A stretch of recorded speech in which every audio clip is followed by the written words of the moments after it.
जी बिस्मिल्लाहिर्रहमानिर्रहीम अस्सलाम वालेकुम। आप देख रहे हैं हमारा लाहौर। हमारे साथ आयज़मान पार्क लाहौर के बाहर मौजूद हैं एडवोकेट साहब हैं, जो इनसे हम पूछेंगे कि इनका नाम क्या है और इनका ओहदा क्या है। अस्सलाम वालेकुम सर। जी वालेकुम सलाम। क्या नाम है सर आपका? मेरा नाम चौधरी अदनान कलार एडवोकेट है। मैं तो सेक्रेटरी हूँ, इंफॉर्मेशन सेक्रेटरी हूँ पंजाब का आईएलएफ का। तो इधर आए हैं ज़रा, वो जो कारकुनान जिनको पकड़ा हुआ है तो उनकी लिस्टें वगैरह थी, ज़मानतें वगैरह लगाई हुई थी, उस सिलसिले में हमारे साथ मीटिंग थी इधर। कोई इन्फॉर्मेशन मिली है कि कितने कारकुनान आपके गिरफ्तार हुए हैं? ये तो इन्होंने कोई 1600 के करीब जो लिस्ट है वो अभी ऑफिशियल लिस्ट तो नहीं है। हमारे जो है ना 1600 के करीब हमारे पास लिस्ट आई हुई है। 1600 के करीब जो है लोग पकड़े हुए हैं। तो आप जैसे कि हाई कोर्ट इस्लामाबाद ने एक फ़ैसला दिया था कि इमरान खान साहब की जो गिरफ्तारी है वो कानूनी है। अब उसको सुप्रीम कोर्ट ऑफ पाकिस्तान ने जो कालादम करार दे दिया है कि ये गैर कानूनी गिरफ्तारी थी। इस पे आपने देखा है कि 2-3 दिन से मुल्क में हमारे में एहतशार फैला रहा है, क्या मामलात रहे हैं। तो उस हवाले से सुप्रीम कोर्ट ने अच्छी तशरीह की है। अब जो पीडीएम की हुकूमत है, उन्होंने जो ऐलान कर दिया है कि हमने जो है ना पीर वाले दिन सुप्रीम कोर्ट ऑफ पाकिस्तान के बाहर धरना देना है। इस पे आप क्या कहेंगे सर? देखिए, मैं आपको पहले ये क्लियर कर दूं कि जो हाई कोर्ट इस्लामाबाद ने फैसला किया था कि ये गिरफ्तारी कानूनी है, मुझे इस बात की समझ नहीं आई इस सारे मामले में। अगर कानूनी गिरफ्तारी है तो कंटेम्प्ट नोटिस क्यों दे रहे हो आप? ठीक है, चीफ है हाई कोर्ट का। मुझे इस बात की समझ नहीं आई चीफ साहब की कि उन्होंने अगर उसकी गिरफ्तारी जो कानूनी है तो फिर कंटेम्प्ट नोटिस क्यों दे रहे हो, तहीन अदालत का नोटिस क्यों दे रहे हो भाई अगर कानूनी है। दूसरी बात यहाँ पे मैं आपको क्लियर कर दूँ, कानून में कहीं पे भी कोई ऐसा मतलब है नहीं है कि एक बंदा ऑलरेडी सरेंडर किया हुआ है। इंफीरियर कोर्ट से लेके सुपीरियर कोर्ट्स तक, एपलेट्स कोर्ट्स तक इमरान खान पेश हो रहा है। इमरान खान ना भी हो, कोई भी है, वो उसका राइट टू जस्टिस है। वो इंसाफ लेने अदालत में ऑलरेडी गया हुआ है। तो आप भाई वहाँ से उसको अरेस्ट करके किस कोर्ट में पेश करना चाहते हैं? वो ऑलरेडी सारी कोर्ट्स में सरेंडर है। हाई कोर्ट में भी पेश हो रहा है, सुप्रीम कोर्ट ऑफ पाकिस्तान में भी पेश हो रहा है, छोटी कोर्ट्स में भी पेश हो रहे हैं खान साहब। ठीक है, ये वहाँ से उठा के कहाँ पे पेश करना है ये हम नहीं जानते। दूसरी बात, ये बिल्कुल अगर इन्होंने हाई कोर्ट के अंदर से मतलब हाई कोर्ट की जो हदूद है वहाँ से गिरफ्तार किया है तो ये बिल्कुल गैर कानूनी है। कहीं पे भी कोई लॉ नहीं है। ठीक है, एक बंदा है वो रिलीफ लेने जाता है, राइट टू जस्टिस है। ठीक है, उसका मतलब एक राइट बनता है। हमारा आइन कॉन्स्टिट्यूशन ये इस बात की इजाज़त देता है, फंडामेंटल राइट है कि वो वहाँ से जाके रिलीफ ले और अपने आप को इस्टेब्लिश करे, अपने आप को वो इस बात पे साबित करे कि मैं बेगुनाह हूँ। ये पॉलिटिकल विक्टिमाइजेशन की जा रही है तो ये गैर कानूनी है। हमारे नाज़रीन को अभी तक पता नहीं चला, जिस केस में रेंजर ने अरेस्ट किया खान साहब को, ये केस क्या था? हमारे नाज़रीन को समझाएंगे जो हमारे देखने वाले हैं। ये बड़ा मज़ेदार केस है। मैं आज थोड़ी सी बात में ज़्यादा समझा देता हूँ कि ये अल कादर यूनिवर्सिटी, खान साहब ने एक इस्लामिक तर्ज की यूनिवर्सिटी बनाई है। ठीक है, सिंपल सा मैं उसका थीम बताने लगा हूँ, जो कि हज़रत उमर फ़ारूक के बिल्कुल पैटर्न पे जो है ना, एक उनके दौरे इक़्तिदार के पैटर्न पे वो सारी यूनिवर्सिटी का थीम है। वहाँ पे वो बच्चियों का एजुकेशन का आला निज़ाम बनाया गया। वो इलाका है जहाँ पे कोई एजुकेशन का अदारा नहीं था। वहाँ पे बच्चों के फ्यूचर के लिए कोई ऐसा अदारा काम नहीं कर रहा था।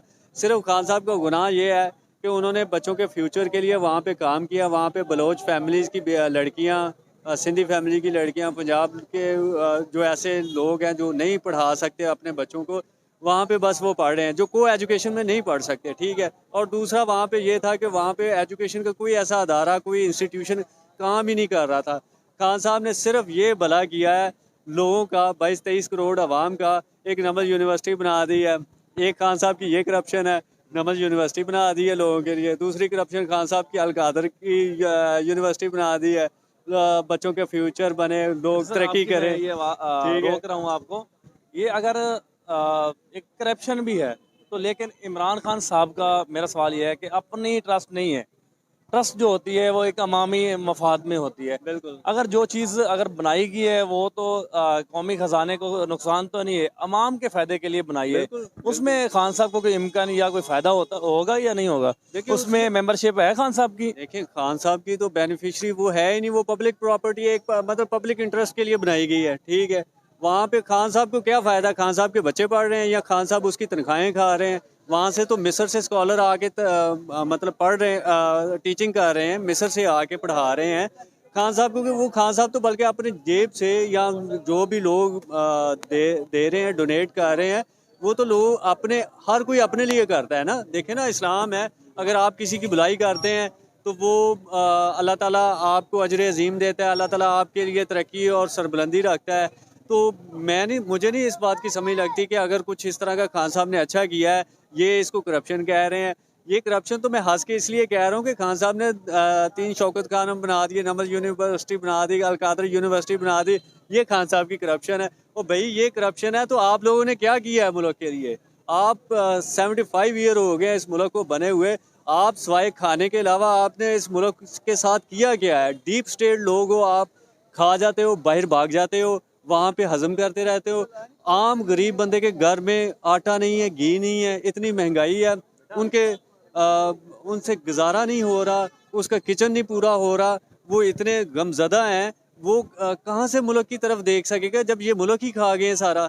तो अगर ये मामला, अगर कुछ इस तरह चौधरी साहब का, अगर कुछ इस तरह का मामला, कुछ इस तरह का मामला हुआ भी है, ये 1 2 3 दिन पहले हुआ है, तो ये इनकी अपनी गलती है, डीप स्टेट वालों की आप गलती है। जब 1 तारीख को केस फाइल हुआ है, ये साइन हुए हैं अरेस्ट वारंट, आप खान साहब की इतनी बड़ी टीम है वकीलों की, वकला की, उनमें से किसी को कोई नोटिस कानूनी तौर आपके घर या किसी वकील को भेजा हो जो उनकी वकला टीम है, उनको कोई लीगल नोटिस मिला था नैब की जानब से? खान साहब की वकला टीम में मैं भी हूँ, ठीक है।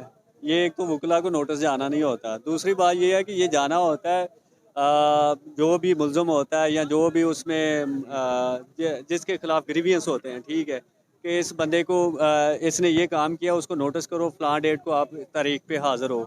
ऐसा कोई नोटिस नहीं था। खान साहब पे 144 के करीब जो मुकदमात इन्होंने जाली मुकदमात बनाए हैं, खान साहब की तमाम मुकदमात में हमने बेलें करवाई हुई हैं, हफाजती ज़मानतें हुई हुई हैं, हर जगह से हुई हुई हैं, ठीक है। कंसर्न जितनी भी कोर्ट्स हैं वहाँ से, हाई कोर्ट से हमने हफाजती ज़मानतें लेके कंसर्न कोर्ट से भी ज़मानतें ली हुई हैं, ठीक है। अब ये है कि नोटिस का पहला बुनियादी मकसद ही ये होता है, अगर समन या नोटिस आता है आपके घर जाता है ना, तो उसकी तमील होनी होती है, ठीक है, कि हाँ जी वो जो तमील कुनिंदा है उसने जाके बताना होता है अदालत को या वो इंक्वायरी वालों को कि जी वाह, खान साहब ने वसूल कर लिया और साइन कर दिए, तमील हो गया। अब खान साहब उस डेट पे अगर नहीं जाते तो फिर तो ठीक है, हम समझते हैं कि यार नहीं, खान साहब नहीं गए या उन्होंने कानून की जो है ना, मतलब कुछ नहीं समझा।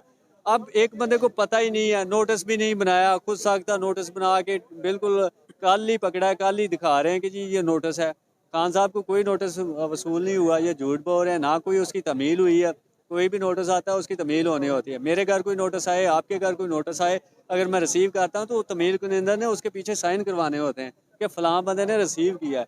ये झूठ बोल रहे हैं, इन्होंने कोई किसी किस्म का कोई नोटिस नहीं भेजा, ना कोई समन आया, ना कोई चीज़ आई है। जितने भी मुकदमात हैं उन तमाम मुकदमात में हमने खान साहब की हिफाजती ज़मानतें करवाई हुई हैं। जगह जगह से कंसर्न कोर्ट्स जो है हिफाजती ज़मानत के बाद कंसर्न कोर्ट से भी इनकी ज़मानतें हुई हुई हैं।